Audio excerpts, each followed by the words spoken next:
Hey Turbo, have you ever wanted to be in love? Maybe you have an ideal type. Tall, pretty, handsome.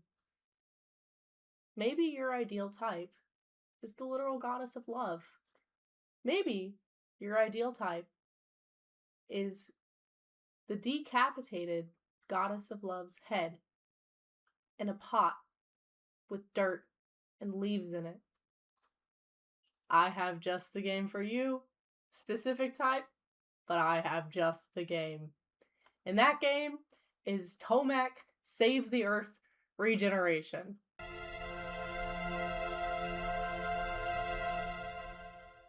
I'll explain the game in just a minute, but at the start, it plays a music video that is over a minute long, and I could not figure out how to skip it at first, and I could not figure out how to include it, so I'm just gonna speed it up, have it playing in the background, and then I just want y'all to experience it, so yeah, enjoy this. So, this is something I did not notice whenever I initially played the game, but you see that little icon in the corner there?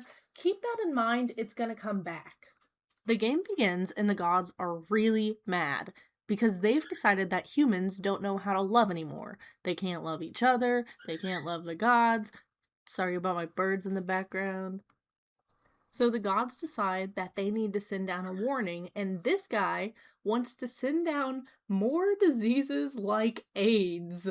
But this guy thinks that humans are already too far gone, and it's time to just nuke the earth and put fire everywhere, and it's too late. It's too late in his mind.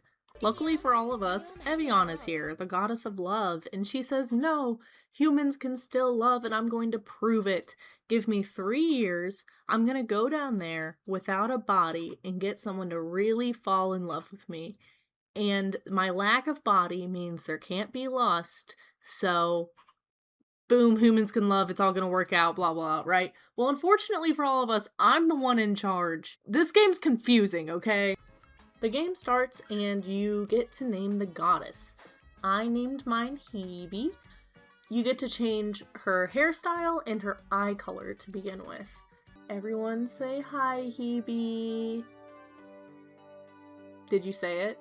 The main gameplay loop comes from running through 30 actions, 1 action per day, with the goddess. And then at the end of the day, somehow the game decides if you did a good job or not. I never ever figured out what the criteria was for a good job. Never. I played this game for like 6 straight hours. I would consider that to be my biggest critique of the game. Sometimes if you feed her, she rises up in sensibility and faith, and sometimes if you feed her, she decides that that's morally wrong and her faith goes down. Sometimes she's literally begging for water because I forgot to give her any water for the past like 6 turns, and so I give her water and it makes her dumber. Why would giving her water make her dumber? She's dehydrated. She's a plant.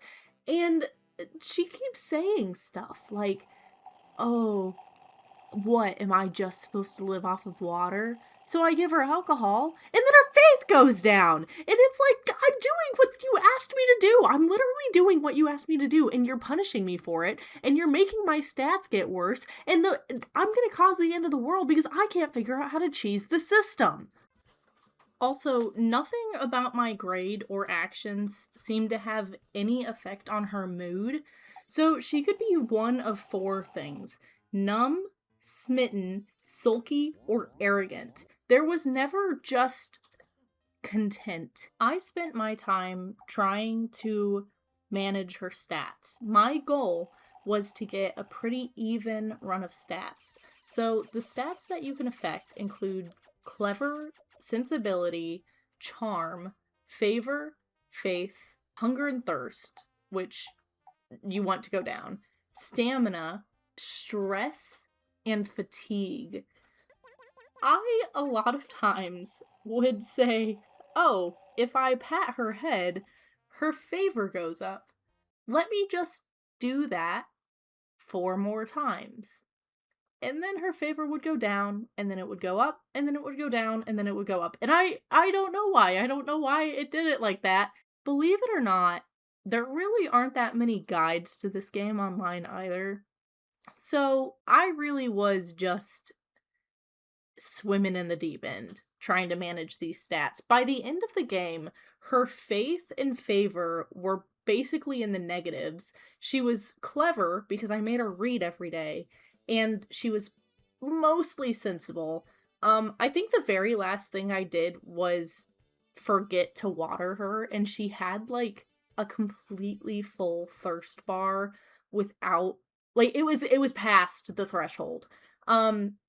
So that wasn't great, I'm sure. There were a few little events throughout the game that would break up the very repetitive gameplay. A few of them had to do with salesmen. So there was this guy trying to sell you an M card, and whenever you first encounter him, he says, like, oh, obviously this person's never played the game before, they're saying no thank you. And so the next time I encountered him, I bought the card, and then I could do nothing with the card. So I don't know why I spent the money. I didn't have enough money to buy it, but the game still let me for some reason. There was a man who went door to door and sold a music club pass thing, and I didn't have a say. Like, my character just opted into that. So even though he didn't have the money for it. And then twice this person came by claiming to be a hairstylist and did Hebe's hair for me, which is why her hair looks different like every single time I show a picture of her.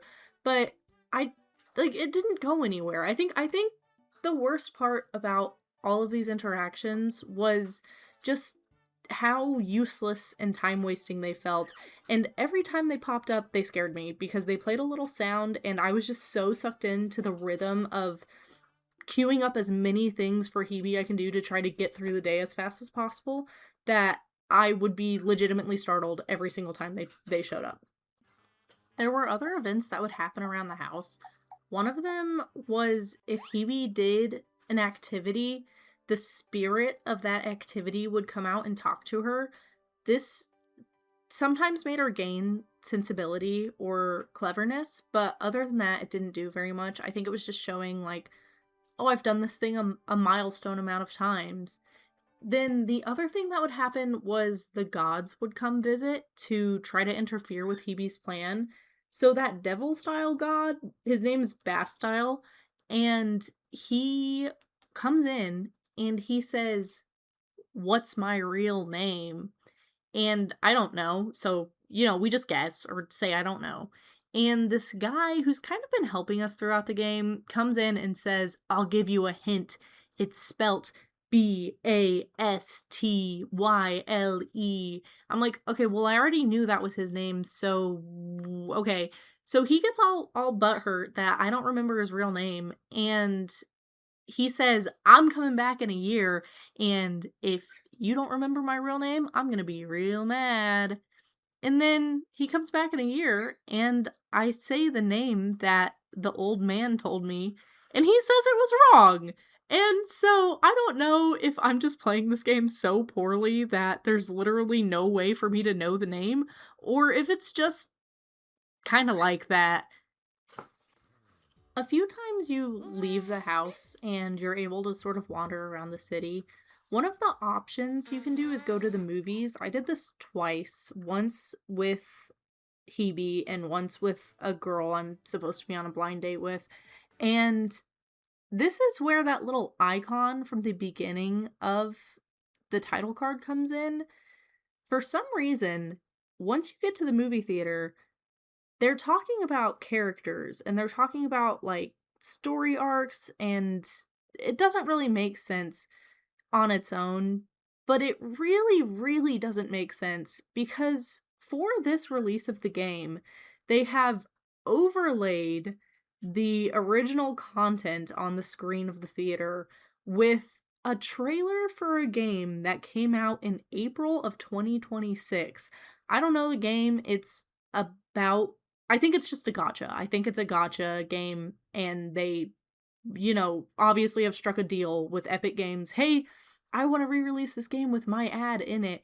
But the first time this happened, I got so mad. I already felt like I was wasting time. And now they're forcing advertising down my throat, and you can't skip this scene. You just have to watch it play out. And then the second time I went to the theater, I thought, surely they'll let me skip it. I've already seen the ad. And they made me watch it all again. And it's not a game I'm going to play. It's a mobile gacha game. I'm not going to play it. Why is it in this game? Why is it being advertised like this? I think this is absolutely insane. There's one more pretty significant event that happens. You're on a date and you're trying to decide if you love the goddess or if you love this girl that you went to elementary school with, and she's incredibly boring, so I am not really including her past this, but the point of it, I thought, was to be, hey, what's your choice? Who are you choosing after caring for, this plant forever? And I obviously chose Hebe, because I don't want to cause the end of the world, and that's how I thought the game was set up. So I chose Hebe, and I rejected the other girl, and she's like, oh, I get it, but if for some reason you ever can date me, then, I'm here. So I'm thinking to myself, the deal has been sealed, I'm choosing to love Hebe.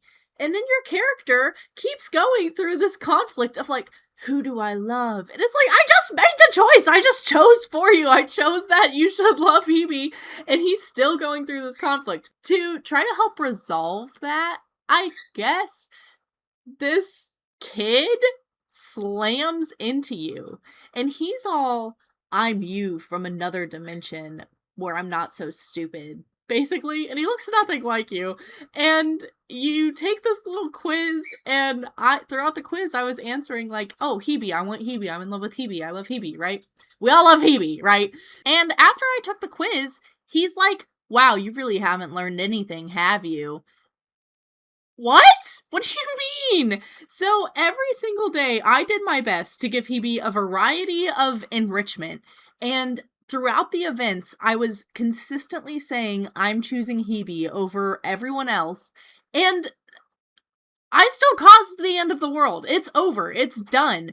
That girl's never getting her date of oh, well, if you ever change your mind, I'm still around. It's too late. We're all dead, because I don't know how this game works.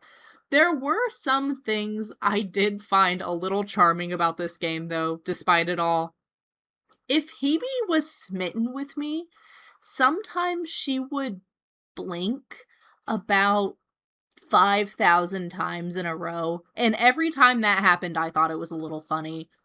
Also, the game was voice acted, except for your character, and I thought the voice acting was kind of charming. There's a point where the goddess of envy is cackling, and then she starts hacking, and I thought that was funny. I genuinely did think that was funny.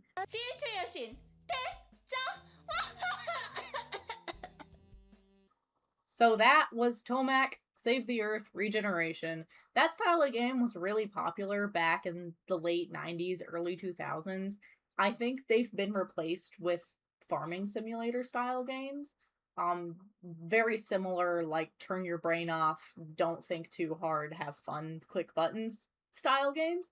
But I thought it was fine. It's not my cup of tea, but I'm sure someone out there knows exactly what to do when and gets the good ending. I am not willing to replay this game to try to get the good ending, so, that's on me. Thanks for sticking around to the end. I'm gonna try to find more, semi-obscure games to play, so I don't know if you're into that sort of thing and want to stick around, you know what to do.